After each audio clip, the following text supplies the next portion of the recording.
With doping ban in Rearview, former #1 reflects on Jannik Sinner's jittery comeback in Rome. It certainly won't be easy for me. First, games will be really difficult, but hopefully I'll be able to get back into the rhythm, Jannik Sinner admitted, less than a month before his Rome return.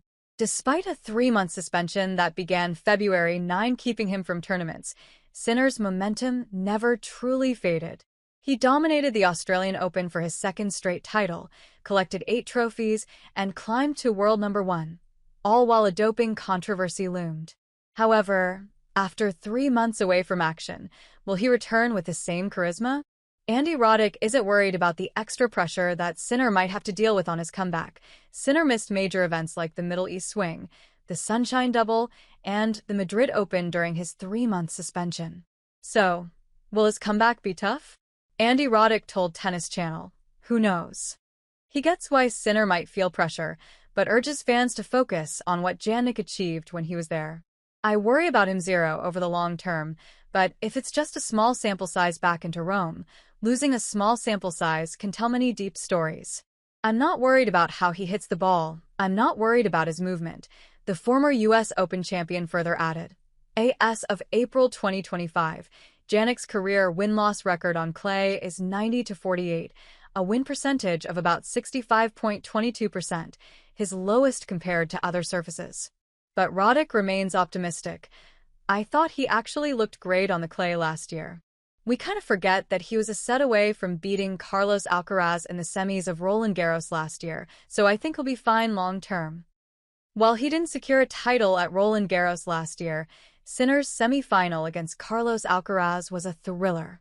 The Italian, on a 12-match Grand Slam streak after winning the AO 2024, took the first set 6-2. Alcaraz responded, winning the second 6-3, but Sinner grabbed the third 6-3. Alcaraz fought back, taking the fourth 6-4 before sealing the match 6-3 in the fifth, ending Sinner's run in 4 hours and 9 minutes. Last year, Sinner missed Rome due to a hip injury, which might cause jitters this time, reckons Andy Roddick. The ex-American pro added, "Since he's become the legend, Grand Slam winning #1 Jannik Sinner, he hasn't played in Rome." Now a 3-time Slam champ and 52-week world #1, the first Italian to do so, Sinner's comeback is hugely anticipated, and there are obviously going to be jitters, according to Roddick. Sinner entered the 2024 clay season as world #2, coming off his Australian Open and Miami Open wins. At the Monte Carlo Masters, his first clay court event, he reached a career-best semi-final, falling to Stefanos Tsitsipas in 3 sets despite holding match point. Previously, his top clay court result was a Rome quarterfinal in 2023. So, clay is clearly not Sinner's preferred surface as yet. But he will be looking to change the perception. Despite 3 months off court, Sinner's team kept him sharp without tennis, with trainer Marco Panici calling the break, a blessing in disguise as Sinner rediscover himself. By April 17th, the Italian was back practicing with Matteo Berrettini and Jack Draper, who praised his level. Jack Draper affirms that Jannik Sinner's skills haven't gotten rusty at the Madrid Open on April 22, 2025. Draper praised Sinner, telling BBC and The Guardian, "When people ask about Jannik, I tell the truth. I think he is a really genuine, nice person, and on top of that he is an unbelievable player. In this situation, I am sure he would have had absolutely zero idea of anything. That's the way life goes. Sometimes there are mistakes." Draper was earlier seen training alongside Sinner at the Monte Carlo Country Club. After an early Madrid exit, the Brit stayed back to practice and found the perfect partner in Sinner, who was also in town.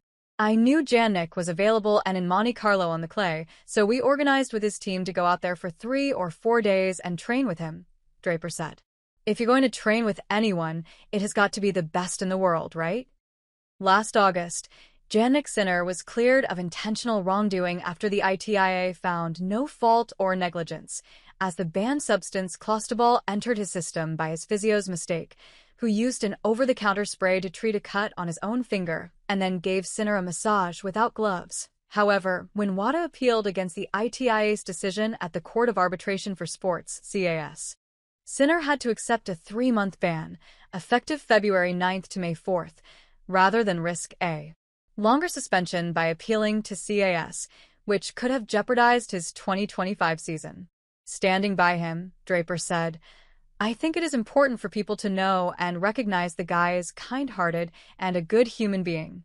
He doesn't deserve any of the hate he gets." The world number 6 also praised Sinner's form. Despite getting a time off, Sinner's playing at an incredible level still. It was great to be around him for a few days and get some good sparring. With the Italian Open next month and the French Open after, all eyes are on Sinner. Will he ride his AO momentum to a second straight slam at Roland Garros? Share your thoughts in the comments.